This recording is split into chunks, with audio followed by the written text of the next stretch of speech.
The first thing we must understand is this: that anger is almost never the root problem. It's a mask, a cover-up.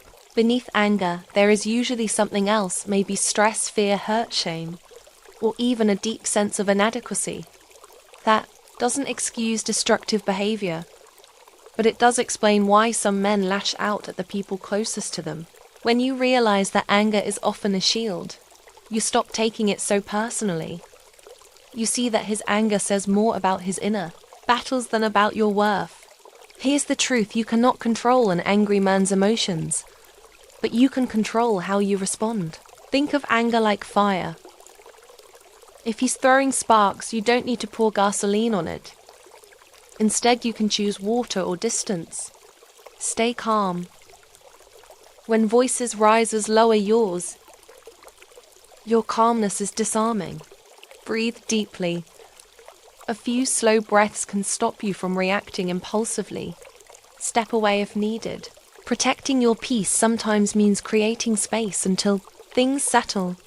Remember this mantra: his storm does not have to become my storm.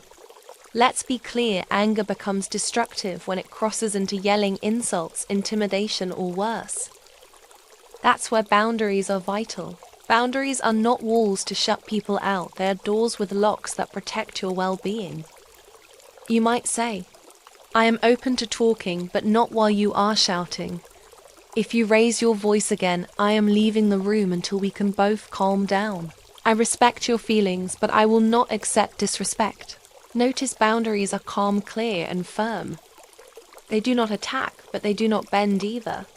Not every angry man is the same, and your response depends on the situation's stress. Driven anger is if he is overwhelmed, and lashes out sometimes the best gift you can give is listening without judgment. A calm presence can cool a heated moment. Habitual anger is, if he blows up at every little thing that is a pattern, you do not have to tolerate it. Encourage responsibility through self-reflection therapy, or anger management where the abusive anger is. If anger turns to threats, intimidation, or violence, hear me clearly: your job is not to fix him. Your job is to keep yourself safe. Seek support. You are not responsible for saving someone who refuses to save themselves. The best time to address anger is after the heat has cooled. When both of you are calm, conversations can actually lead to change. Try these approaches, which are I statements. Try to say that I feel hurt when you raise your voice, instead of you always yell.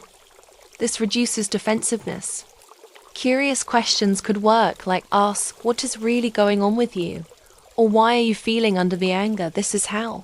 Curiosity opens doors. Affirm the feeling, not the behavior, but say that I understand you are frustrated, but yelling is not the way to handle it.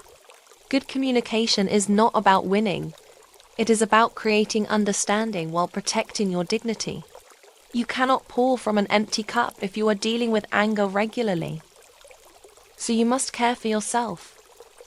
Prioritize self-care, whether it is journaling, prayer, meditation, or exercise. So find practices that ground you. So please build a support network. Do not face this alone.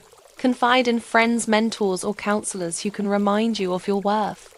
Dealing with angry men is not about shrinking yourself, silencing your voice, or sacrificing your peace. It is about standing tall, holding boundaries, and refusing to be under the negativity of anyone else. You may not control the anger of others, but you do control your response. You can choose calm. You can choose clarity. You can choose courage. So the next time you are faced with an angry man, do not let fear or frustration dictate your actions. Take a breath, stand in your strength, speak with calm authority. So always protect your peace. Stand in your strength and remember you are stronger than you know. Because at the end of the day, the greatest gift you can give yourself is freedom. The freedom to live in dignity, self-respect, and uncheckable peace. So the next time you are faced with an angry man, do not let fear or frustration dictate your actions.